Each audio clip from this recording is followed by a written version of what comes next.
Chapter 9 Confinement. I'm not sure what I expected to face when Strumming got me to the Equestrian Embassy. After all, I was technically a prisoner. That left a lot of options open for what kind of prisoner I'd be, though. Would it be something light and comfortable, where I had a nice room, some books, good food, and all the usual luxuries, where, aside from the fact that I wasn't allowed to leave the embassy grounds, I would barely even be a prisoner? Or would Strumming go for something a bit harsher? In fairness, a harsh equestrian prison was still considered fairly pleasant compared to the sort of jails you could find elsewhere, including in Freeport. My cell in the embassy would be nice and clean, I'd have an actual bed instead of a cheap cot, and my jailers would bring me 3 reasonably healthy meals a day. The worst thing they'd do would be cutting off my magic, though at least these days there were inhibitor rings and spells instead of having to literally cut off my horn the way they did it back in the Dark Ages. I didn't like my odds of getting a low-security lockup. Sure, being Princess Celestia's ex-student counts for a lot, but with my abilities, they'd effectively be releasing me on the honor system. If I'd had access to my magic, teleporting out of the embassy would be child's play for me. High security and magical lockdown was the usual procedure for an accused warlock. I'm pretty sure Strumming knew me well enough to warn whoever was in charge that I would make a run for it if I got the chance. Between that, the potential threat I represented, and wanting to avoid any appearance of favoritism, I expected to end up in whatever equivalent the embassy had to a maximum security cell. Things wound up going a bit differently. Maybe Strumming was nicer in her report than I expected, or maybe Celestia didn't care if ponies thought she was giving me a bit of special treatment. Either way, I got a nice little room that was about the equivalent of a small studio apartment. Nothing fancy, but it had all the basic necessities, and there was even a small bookshelf stocked with decent enough selections to keep me from getting bored while I spent all day locked up in a small room. The downside of the arrangement was apparent as soon as I entered the room. There were enough anti-magic spells layered over the room to contain a dozen archmagi. Even a basic telekinesis spell was out of my reach, let alone anything I could possibly use to break out of here. The room might be cozy, but not being able to spellcast ensured I wouldn't forget I was a prisoner. Still, if I had to have a cage, at least it was a gilded cage. Since there was nothing else to do, I pulled out one of the books and did some reading. Unsurprisingly, a lot of the books at the embassy were about diplomatic relations between Freeport and Equestria. Not the most fascinating of topics, but it was more than sufficient to pass the time while I waited. I was on chapter 3 of a book about the sugar trade when I heard somepony undoing the locks on my door, and Strumming Heartstrings strode in, a bag of chips tucked under her wing, and a hesitant smile on her face. "Hey, mind if I come in?" "Do I have a choice?" I groused. "Course you do." She trotted over to the bed and flopped onto it. "I mean, yeah, I'll be coming in either way, but it's still your choice whether or not you mind it." She shot a look at the bandage on my side. "How you holding up? Doc said you were healing fine and you didn't need anything for the pain." "I'm fine." I suppose one good thing I could say for being imprisoned, the embassy's doctor had taken a look at my injuries from the pirate fight. Not to mention that I was pretty much stuck on bed rest for as long as I was imprisoned. Boring and unpleasant, but it was good for healing. Strumming tore open her bag of chips, stared at me for a bit, then offered it to me. "Here, have some crisps. I got sea salt and vinegar ones, since I figured they'd be your favorite." She paused, then shrugged. "I mean, there were 2 bags of them in your trash when I raided your hotel room." I scowled at the little revelation. "You went through my trash!" "Well, of course," Strumming answered, as if that were a perfectly normal and reasonable thing for a pony to do. "It's pretty standard. You can find out all kinds of neat stuff about a pony by looking at what they throw away. Like their favorite kind of crisps." She offered me the bag once more. "So, are you gonna eat 'em, or will you refuse to touch 'em as part of some stubborn teenage pride thing?" I shoved the chips back towards her. "I ate at the hotel. I'm not hungry." Strumming sighed and tucked the chips back under her wing. "Stubborn teenage pride it is." She groaned and shifted about, making herself entirely too comfortable on my bed. "Hope you're not gonna upgrade it to angry teenage lashing out. I got some stuff to talk to you about, and it's hard to do that when you're being all moody and stuff." I gave her exactly the sort of response her attitude merited. "Go feather yourself." Strumming took that in stride. "And that's angry teenage lashing out confirmed. Now all we need is you screaming that I'm not your mother and I can't control you to have the trifecta. She paused, tapping a hoof against her chin. You know, I really ought to look into making a game out of this. Rebellious teenager bingo. I could make a killing selling that to parents everywhere. She dumped out several of the chips on the cover of one of my books, arranging them like bingo chips. B27, trying to change your name to something like Nightfall Darkness. I-34, doing something just because an authority figure told you not to. She picked up 2 of her chips and shoved them down her mouth. I was very tempted to discover what Strumming looked like with her mane on fire. If I ever got out of here, maybe I would get the chance to find out.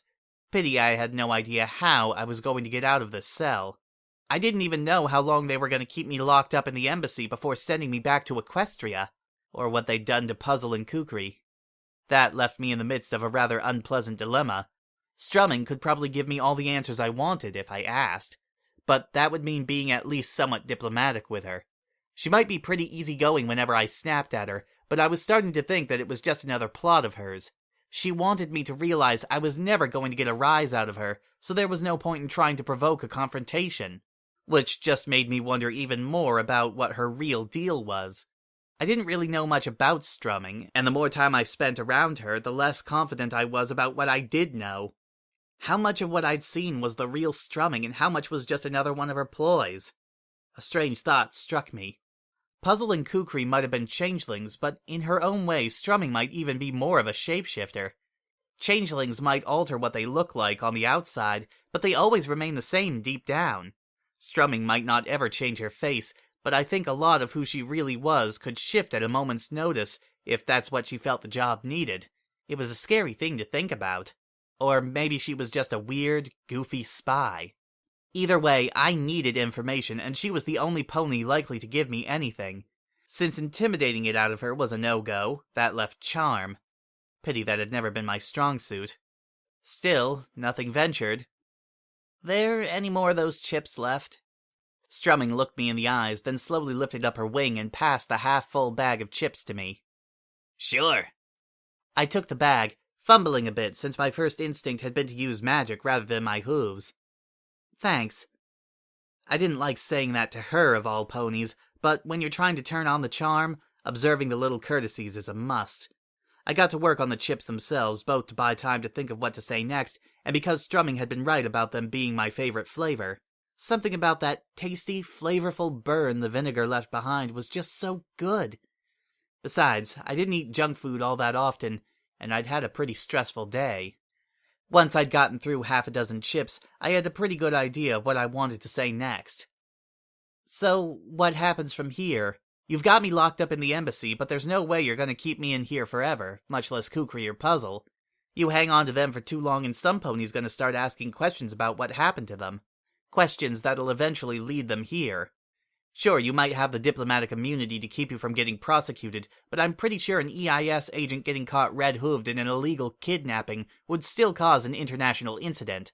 Maybe a bad enough one that your government decides to waive immunity and toss you to the council as a peace offering. Strumming immediately shook her head.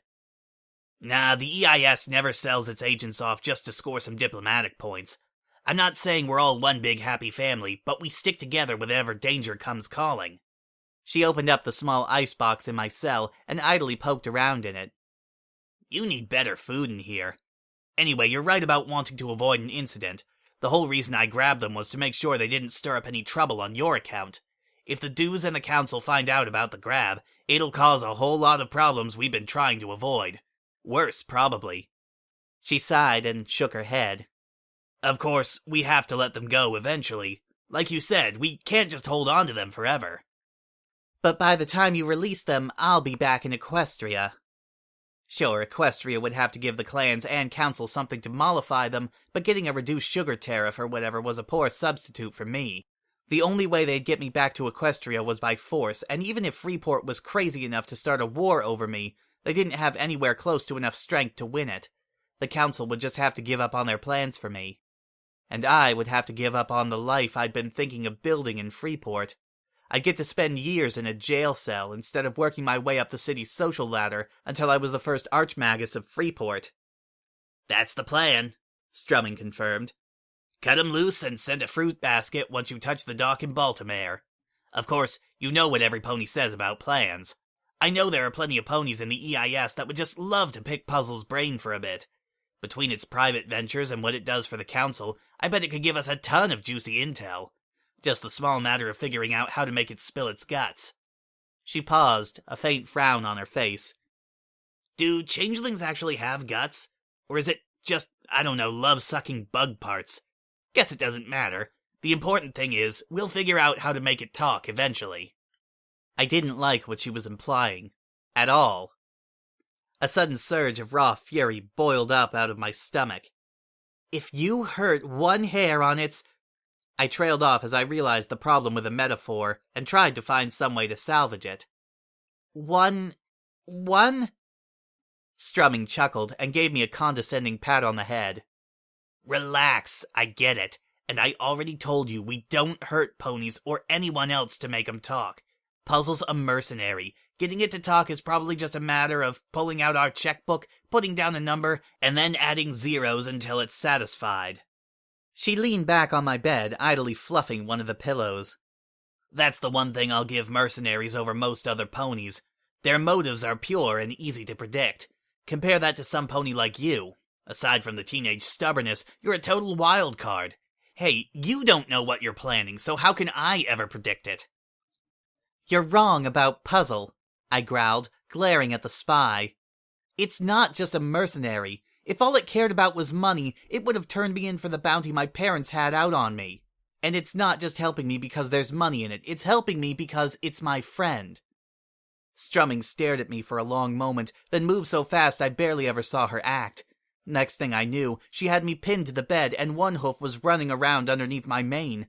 I tried to throw her off, but she had one of my forelegs pinned behind my back. My hind legs were dangling in the air over the side of the bed, and my free limbs had no leverage. There was nothing I could do but wait until she was done with whatever she was doing.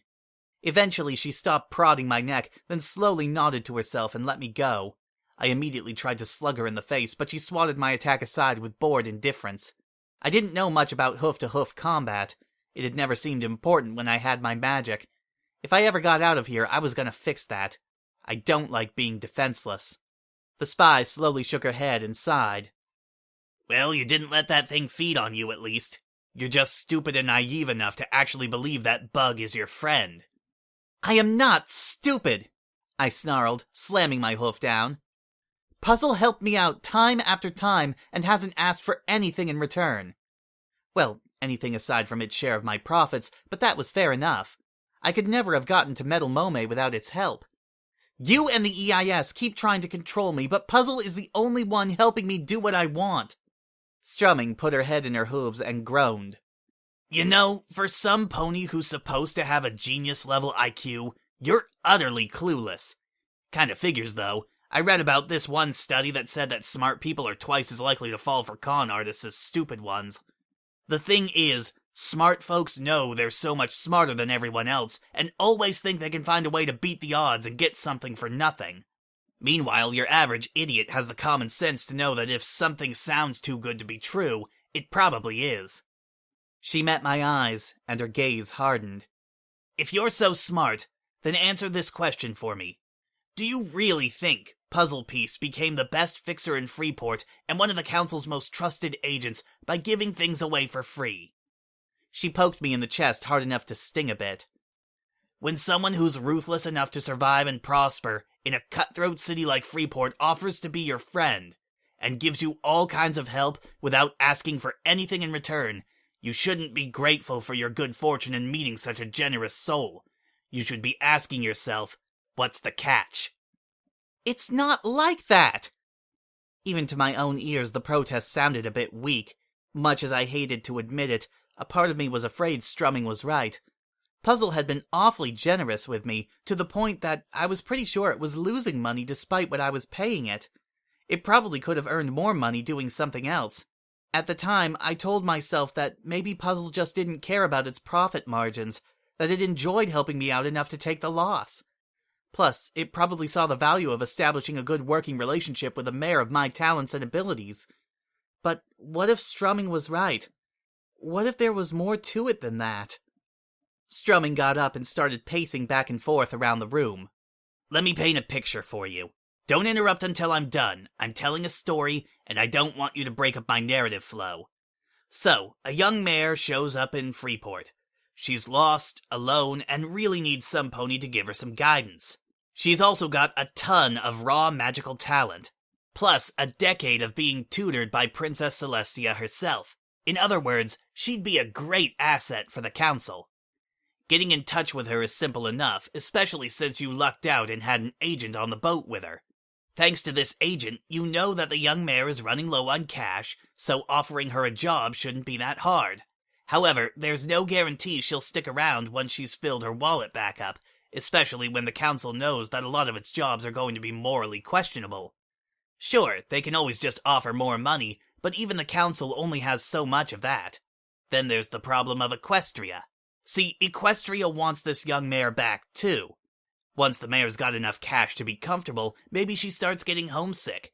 Maybe she misses her parents, her friends, or her old teacher. Maybe she decides to go home. And maybe once she gets home, she stays. Or maybe the council's worried that if they send her out on a mission that could hurt equestrian interests, she'll decide that she loves her old homeland more than Freeport. It's not enough to just pay this young mare. You gotta cut those ties to her old home, or at least do something to bind her a lot more closely to Freeport.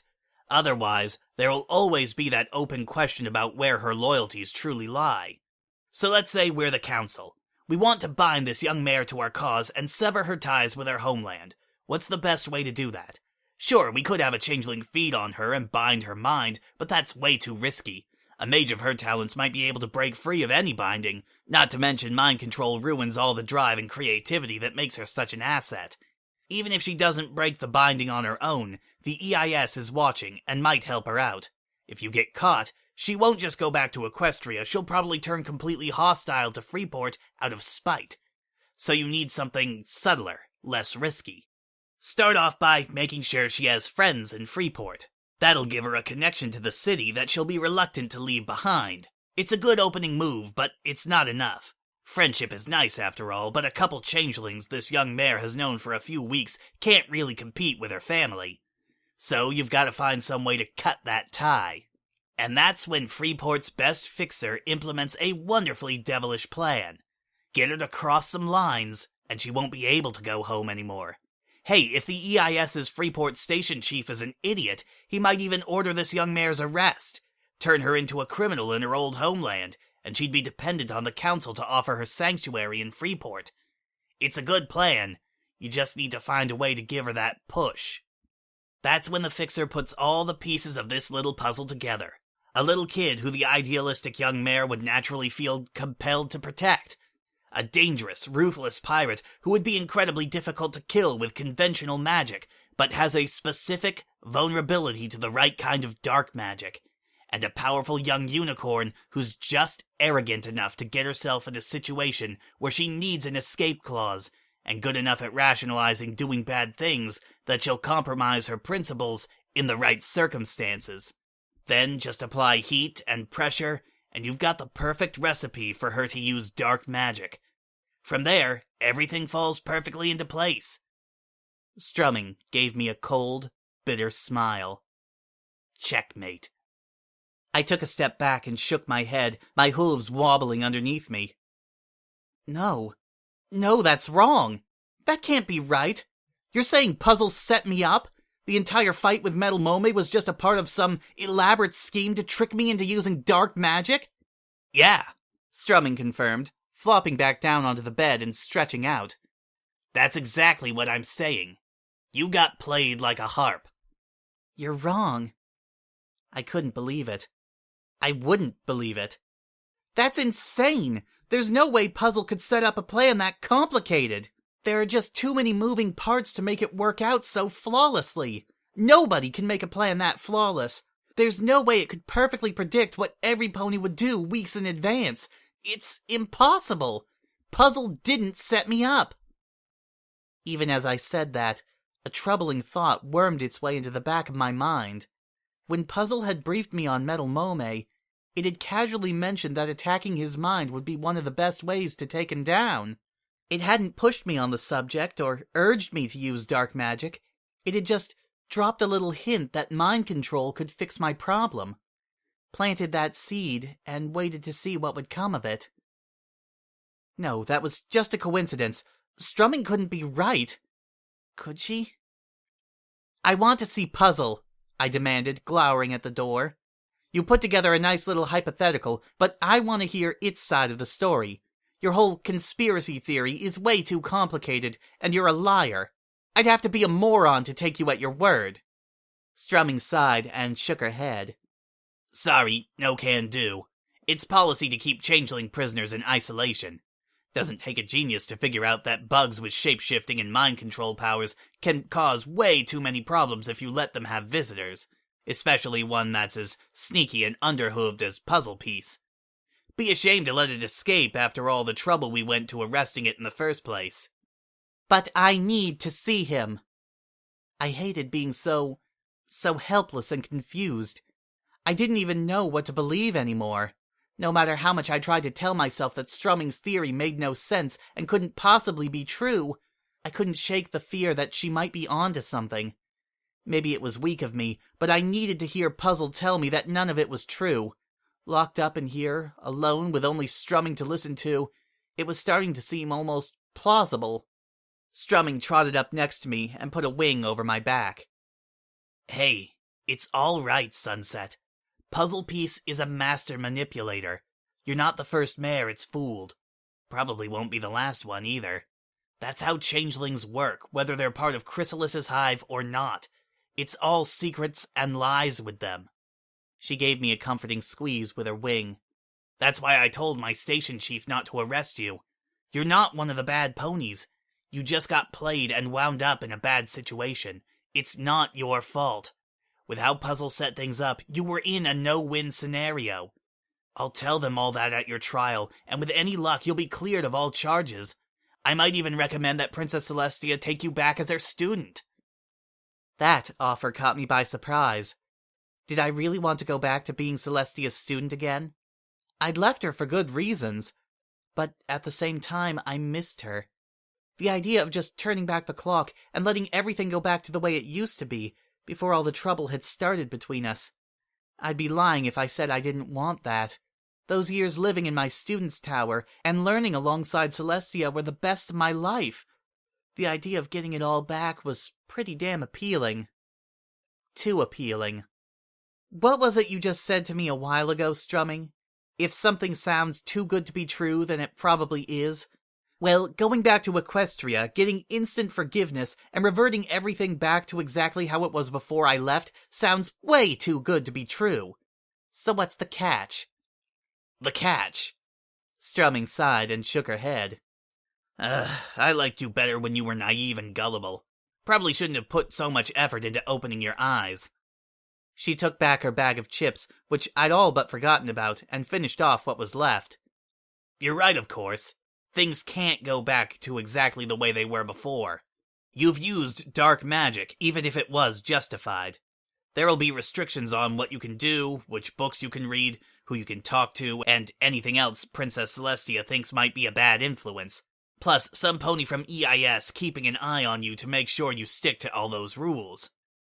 She paused to pour herself a glass of water to wash down the last of the chips. I guess you could say you'd pretty much be on probation. Do good and you'll gradually get your freedom back. How long would it take? I asked. Strumming shrugged. That's up to Celestia. Seems safe to assume those restrictions would last until she doesn't think they're necessary anymore. I scoffed incredulously. So what you're actually offering me isn't my freedom so much as an indefinite imprisonment. Why should I accept being stuck in a gilded cage for the rest of my life? Strumming's casual, easy smile disappeared, giving me a glimpse of something rock-hard and uncompromising. Because your alternatives are a much less pleasant cage or a reform spell. You voluntarily use black magic to destroy the mind of another sentient being. That's tantamount to murder. The penalty for that is pretty harsh. Murder? I could scarcely believe my ears. You have got to be kidding! How can it be murder? I was defending myself and every pony else on the venture from him. You'd have a fair point if it really was a pure case of self-defense. Strumming's eyes narrowed. But that's not what happened. You hunted him down, planned out exactly how you'd lure him into a trap, and then you sprang the trap. You never would have been in danger in the first place if you hadn't decided to actively go after the guy. You created the situation that led to your need to defend the venture. I was hunting a legitimate bounty offered by the government of Freeport, I countered. Strumming rolled her eyes. No offense, but saying you were an assassin for hire working for a notoriously unscrupulous foreign power isn't going to make your case any better. Just come home quietly, put yourself under Celestia's supervision, and this'll all be over. I finally figured out exactly what she was driving at. It wouldn't be over. You said when you arrested me that I'd have to go to trial for using black magic. The only way to avoid that would be to make some sort of deal. That's what you want me to do, isn't it? All this talk, everything she'd said, was all just to get me to a place where I'd take what she was offering. Guilty as charged. A faintly mocking smirk crossed her face. Which, incidentally, are words you're likely to hear if you insist on having a trial. Any prosecutor worth their name is gonna say that muddies the waters enough that you shouldn't get off free. Might be the jury agrees with them. That's why we're offering you this deal now. You get to keep most of your freedom, while we get to make sure you being free isn't dangerous. And Celestia gets to avoid the public embarrassment of having her student put on trial for using black magic. I shot right back. The mere idea of it made me sick to my stomach, and I could feel the fury pulsing through my veins. No, you can take your deal and shove it right up your plot. Everything I did was right, and I'm not gonna say otherwise, just so you'll go easy on me. So bring on the trial. I'm not gonna say I did something wrong just to spare Celestia a little bad press. She's an immortal Princess of Equestria. She'll get over it. My eyes narrowed, and another thought occurred to me. Besides, I'm pretty sure spies can't offer plea bargains in criminal prosecutions. Not officially, Strumming conceded. But part of being a spy is doing a lot of things unofficially. Figured you'd know that by now. No pony can offer an official deal until there are official charges, and at this point it's a bit too late to avoid all the public attention that you were talking about. She paused and pursed her lips, idly tapping a wing on the bedsheets. Speaking of which, I should point out that getting a bunch of publicity isn't exactly gonna do you any favors either. Even if you win the trial, you'll still be a self-confessed black magic user. That's not gonna leave you in the best of positions. It's pretty obvious you want to make Archmagus someday, and warlocks generally don't get to do that. Whatever. I really didn't care about my job prospects or my reputation anyway. Even if some ponies were scared off by my supposed crimes, plenty of others would recognize my superior abilities. Really, all the trial would do is weed out gullible morons who believed everything they heard without thinking for themselves, and I didn't want anything to do with those types anyway. One of the downsides of being Celestia's student had always been all those fools who wanted to be around me just because they thought being friends with some pony close to Celestia could get them something. If having a bad reputation made all of them go away, I'd count myself a winner. I turned my back on Strumming, facing the wall. I don't care if it's an official deal or an unofficial one, I'm not taking it. I'm sure Strumming would say I was just showing some stubborn teenage pride, but I didn't care what she thought of me. Strumming sighed and slowly got up, heading towards the door. Yeah, you're gonna do the whole fight to prove to the world that you're right and it's every pony else who's wrong thing. That's B2 on my teenager cliché bingo card, by the way. She opened up the door and paused in the doorway. For what it's worth, I understand how you feel. Doesn't make it any less stupid, but I understand it. I'm only 4 years past being a teenager myself, so I remember what it's like. She stepped out and locked the door behind her. Then, I was alone again. I had a hard time getting to sleep that night. It's not that I wasn't tired. Hey, I was exhausted after everything I'd been through. I hadn't fully recovered from the fight with Mome, and tossing in all the stress of getting arrested wore me out even more. But despite how tired I was, I couldn't actually sleep. It was all Strumming's fault. She'd kicked my legs out from under me. I didn't know what to believe in anymore. Sure, her whole story about how Puzzle had set me up seemed way too elaborate and complicated to be plausible, but I couldn't prove it wasn't true. And while I knew it was logically impossible to prove a negative, that didn't stop me from worrying. After all, Puzzle did work for the Council. If they'd ordered it to ensure I stayed loyal to Freeport, by whatever means necessary, then it would do exactly that. It probably said something about the Changeling that most of my efforts to disprove Strumming's theory were focused on how the plan itself would be impossible to execute, rather than claiming that Puzzle was incapable of ruthlessly manipulating me if that served its purposes. I'd accepted from the start that Puzzle was probably trying to advance some Council agenda through me, but there was a big difference between putting a pro-Council spin on the events and outright betraying me. If Puzzle had stabbed me in the back, there would be a reckoning between me and it. Of course, all that rested on the word of Strumming heartstrings, a mare who was, in her own way, every bit as deceptive and treacherous as she accused Puzzle Piece of being. What exactly Strumming thought or believed always seemed to be in flux, depending on what gave her the best option for tripping me up and getting under my skin. Which was probably the entire point with her. Whenever I talked to Strumming, I was always off balance, confused, and trying to find out what I should say or do, all of which made it much easier for her to mess with my head, get me to say things I normally wouldn't, or listen to her more than I should. So, instead of sleeping, I just kept tossing and turning on the bed, trying to work my way through it all. Even though my body and mind were both exhausted, I couldn't rest with all those thoughts pouring through my head. Every time I tried to slow my brain down, it just sped up instead. There were just too many problems, and I couldn't find solutions to any of them. Just when I'd closed my eyes and finally gotten comfortable enough that I might actually have a chance of getting some sleep, I heard a voice. It was too distant and filtered, kind of like when you're listening to a record that's 20 years old and worn out from being played too many times. Despite all the distortion, there was something familiar about the voice. "Sunset? Sunset, can you hear me?" My ears perked up as I tried to figure out where the voice was coming from. What? Who is it? I opened my eyes to try and find where the voice was coming from and was utterly shocked by what I saw. I wasn't in Freeport anymore. I was back in my old tower in Canterlot, lying in my huge and very comfortable feather bed instead of a simple utilitarian mattress of my jail cell. I climbed out of bed, slowly inspecting the room. Everything was exactly the way I remembered it. What the... I'm home? One of the most wonderful smells in the world drifted up from downstairs. Fresh pancakes. A voice accompanied them. "Sunset, are you up? It's time for breakfast." Some part of me was aware that none of this made any sense, but at the moment I didn't really care. It was enough to be back here and hear her voice again. "Celestia, is that you?" I galloped down to the kitchen, and there she was. However, I don't think any pony had ever seen the supreme ruler of Equestria quite like this. Instead of her usual royal regalia, she was wearing a frilly pink cooking apron stained with a few bits of pancake batter, with the words "World's Greatest Mom" embroidered along the front. When she spotted me coming down the stairs, she looked up from the stove and offered me a warm smile. "Of course it's me.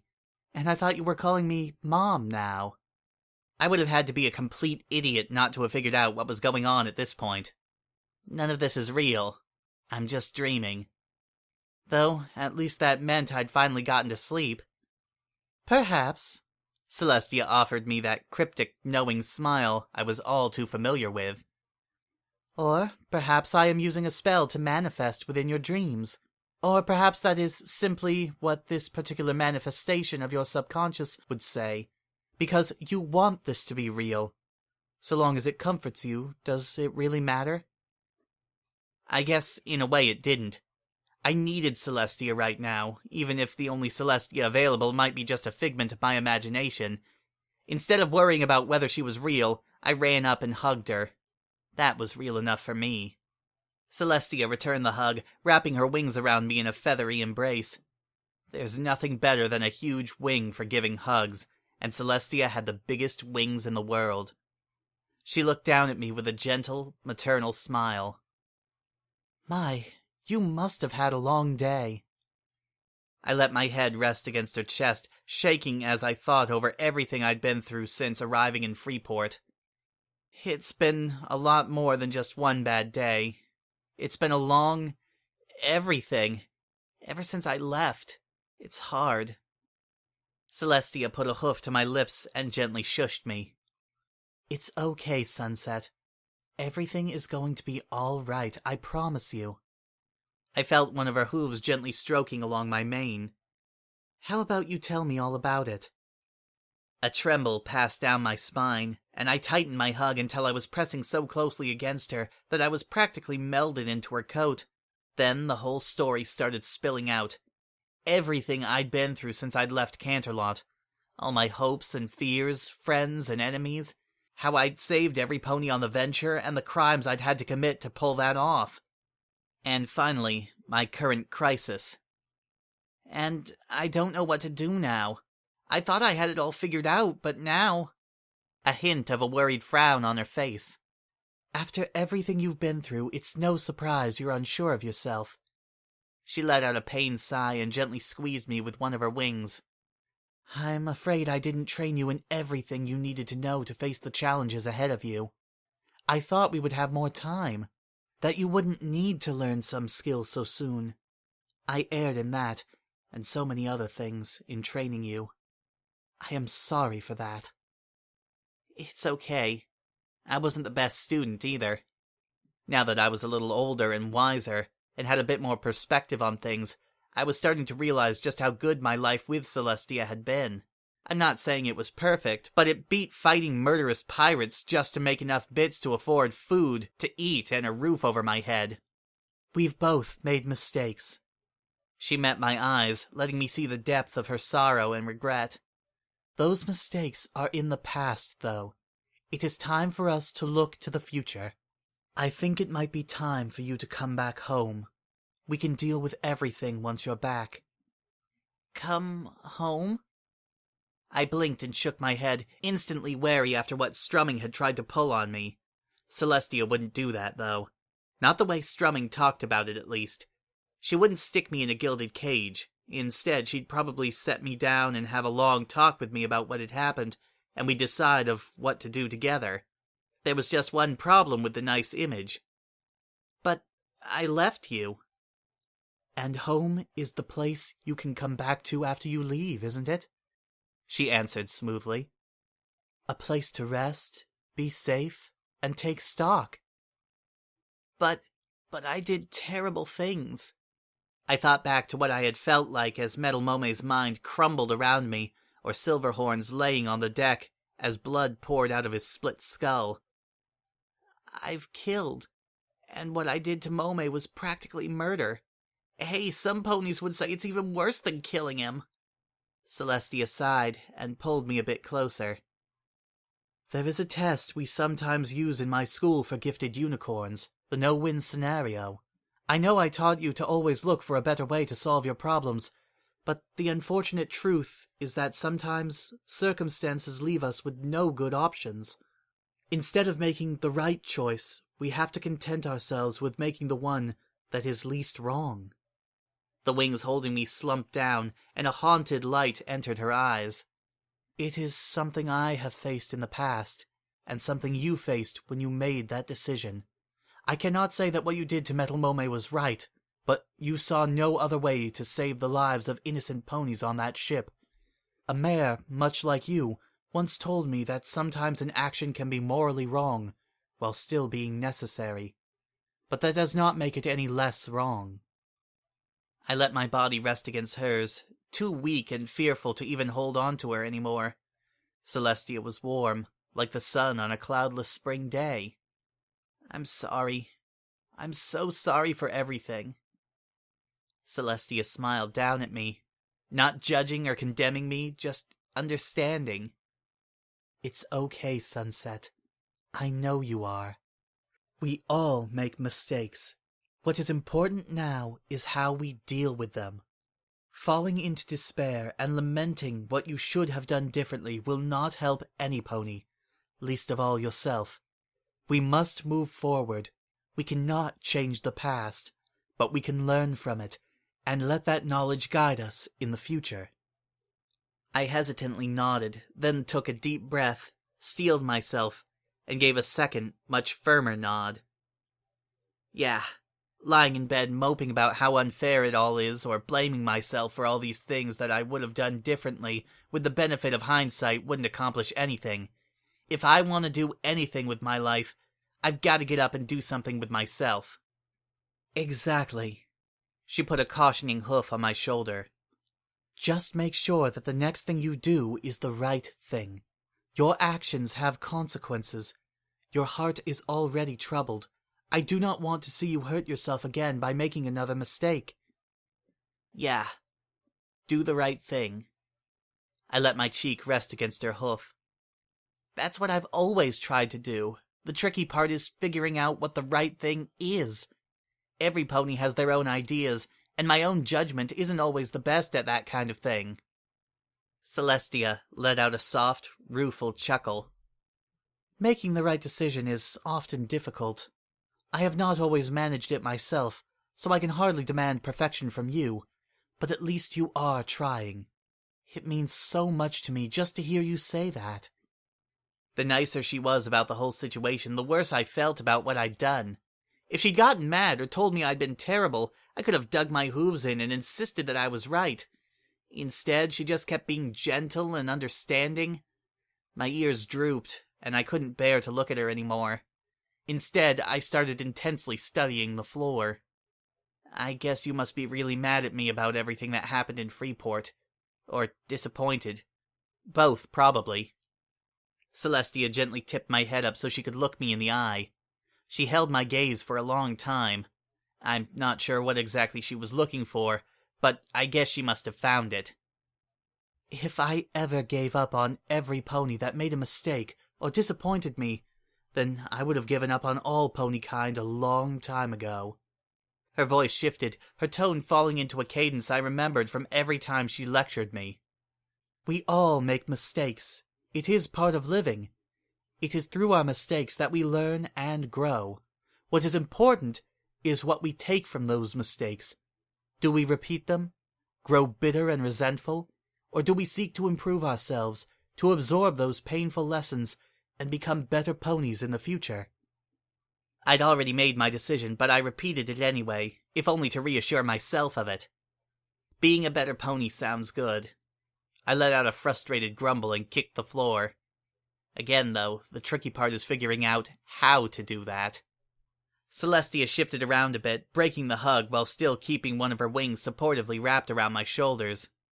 It felt like what I needed right now in a strange way. I didn't need some all-encompassing hug anymore. I was strong enough to stand on my own 4 hooves, but a little bit of extra support sounded just right. You must do what your heart and mind tells you is right, Celestia told me. Both for you and those around you. I know she was trying to help, but the answer just got a sad chuckle out of me. It always sounds so simple when you put it like that. But what if my head and my heart are telling me 2 different things are right? What if neither of them is sure? I growled as my frustration at the whole situation came boiling up. I don't know who to trust or what to believe, who's telling the truth and who's lying to me. It's hard to figure out what I'm supposed to be doing when I can't even sort out the basic facts. Celestia remained at my side, her voice brimming with understanding and empathy. I know exactly how you feel, Sunset. Believe it or not, I have faced a few dilemmas of my own. Perhaps you need a new perspective? Sometimes it can be hard to see the problems you're dealing with when you're buried up to your neck in it. Yeah, that's exactly what I need.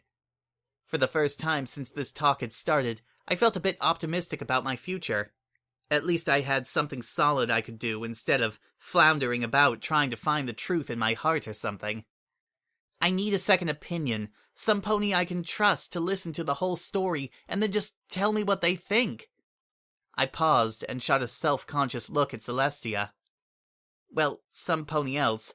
I already told you, but... You need some pony besides me. She finished the thought with a knowing smile. I understand completely. I hardly qualify as an objective third party. That is why I wanted you to make friends, Sunset, so that you would have other ponies around you. Ponies you could trust and talk to when I wasn't available, or when you needed to talk to someone about things you couldn't discuss with me. Yeah, I know. Of its own volition, my mind went back to the night I'd left her. I quickly shoved the memory aside. It wasn't going to do me any good right now. But now your agents are telling me that the closest things I have to friends in Freeport have been deceiving me from the moment I met them. If Strumming is right, well, that's it for my first try at making friends. Celestia closed her eyes and took a deep breath, then let out a long sigh. You shouldn't let one or two failures persuade you to give up ever having friends. However, perhaps you haven't chosen the best place to do it. Freeport has long been a troubled city and nation. The council does not aspire to harmony or wish for a peaceful nation. A haunted look crossed her eyes. The council was young and idealistic once. Some of its members still are. However, they have spent too long accepting the lesser evils of Freeport, telling themselves that they had to ignore poverty or inequality because there were other greater evils to be fought. In so doing, they have taken some measure of that evil into themselves as well. She suddenly fixed me with a piercing gaze. That is the true danger of dark magic, Sunset. Not only does it bear terrible consequences for those it's used upon, but it corrupts the soul of the pony who uses it as well. Not by twisting your thoughts or forcing you to do evil, though some artifacts can do precisely that. Celestia's gaze dipped to the floor. No. What dark magic does is far more insidious. It carries no special taint, merely the same corruption all power offers once it is abused. The warlock who routinely violates minds will tell herself she has a right to possess other secrets. The warlock who murders will tell herself she has a right to decide who should live and who should die. She frowned and solemnly shook her head. No pony has the right to do such a thing. While there may be cases where grim necessity requires such choices, that power is never something anyone is entitled to. Not even me. Well, that had been a sobering lecture. I stood there, not quite sure what to say in response. It was something a lot more in-depth than the lessons I'd gotten on the subject in the past. Usually, the moral discussion of dark magic basically boiled down to dark magic is bad, and if you use it, then you're bad too. What Celestia had given me this time was a bit less of a stock lesson and more of an explanation. I liked her version a lot better.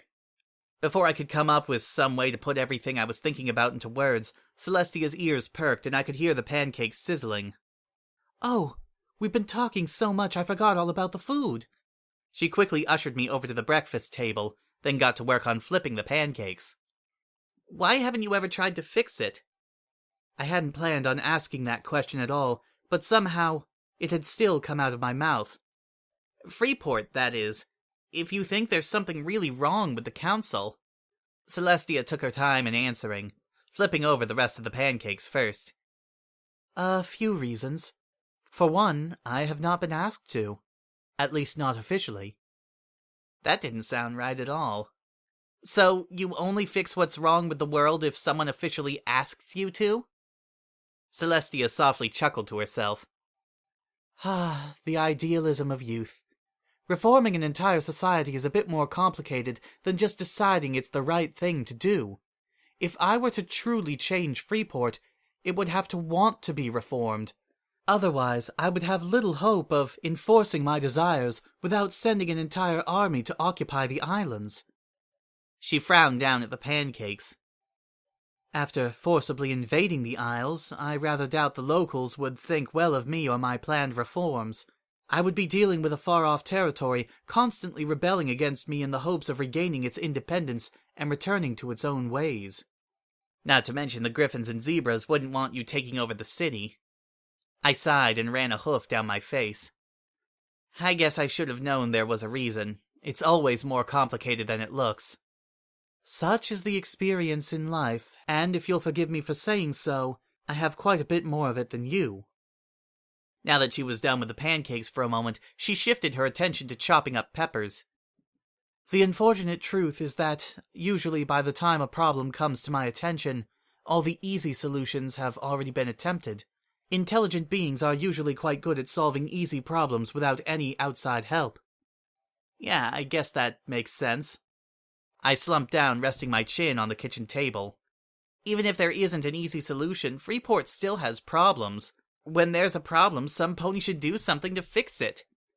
In an ideal world, yes. Celestia pulled some eggs out of the icebox and started cracking them open. But it is easy to say somepony else should act. I fear that actually taking up the cause is a long and hard road for any pony, and one none have yet succeeded at. I snorted at her answer. Figures. Every pony would rather just pretend that problem doesn't exist, 'cause that's a lot easier than actually fixing it. Except no pony ever accomplished anything great by doing things the easy way.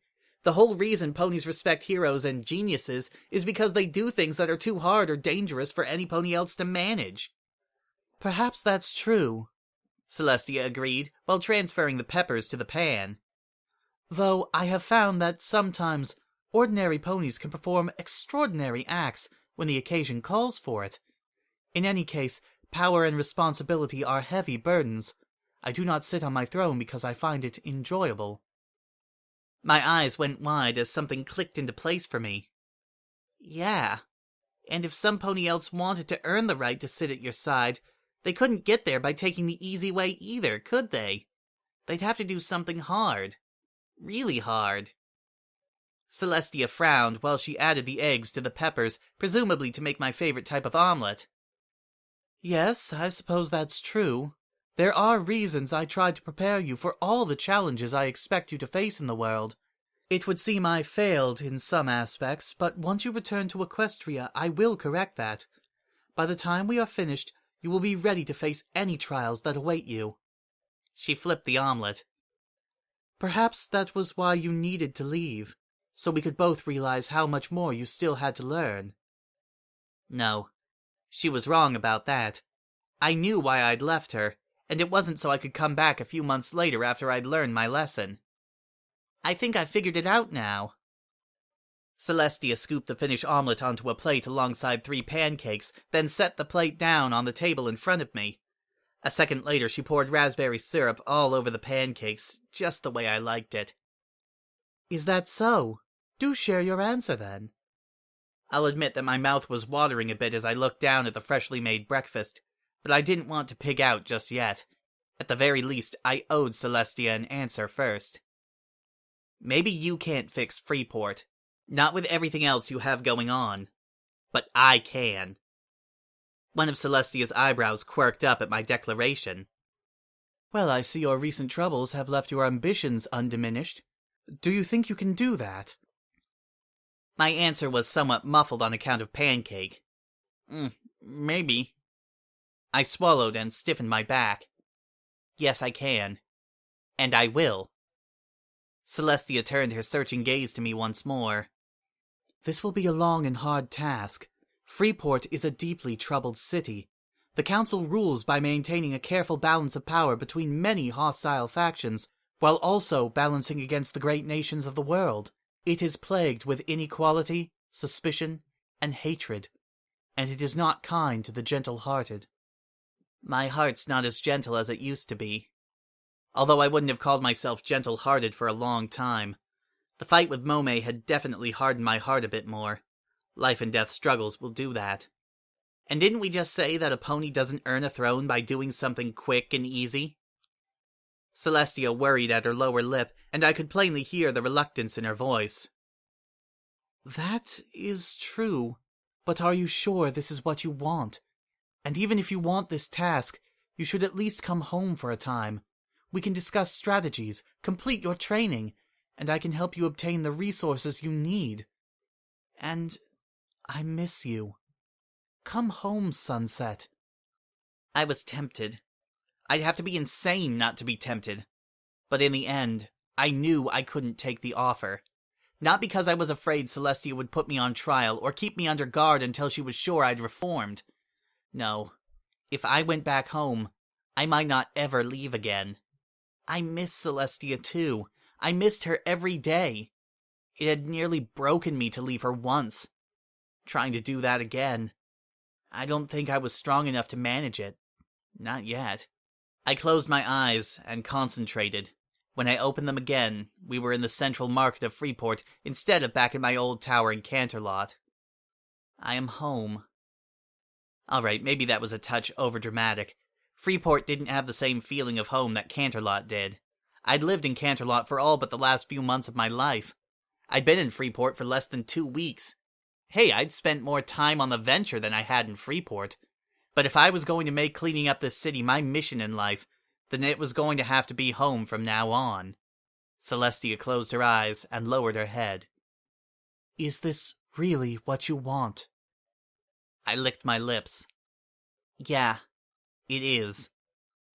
She was silent for a long time.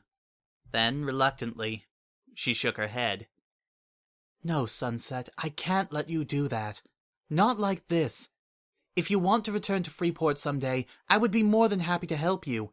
But only after you come back to Equestria and finish your training. You're not ready to face Freeport. Not yet. But I can help you. Her voice shifted from iron determination to a quiet, desperate plea. Just come home. I will come back to Equestria, I promised her. I'll come back after I've cleaned up Freeport, and I'll have a nice set of wings to show you. Celestia sighed and patiently shook her head. Sunset, have you forgotten where you are? You're in the middle of an EIS detention facility. Tomorrow they're going to carry you to the docks under heavy guard and put you on a ship heading back for Equestria. I want you to come home of your own free will, but make no mistake, you will come home. She drew herself up to her full height, towering over me. Do not think that I will spare you from the consequences of your actions just because I understand you faced difficult circumstances. You must face those consequences and learn to avoid such situations in the future. I will help you do that. No matter what you do, no matter how far you fall, I will always help you back to the light.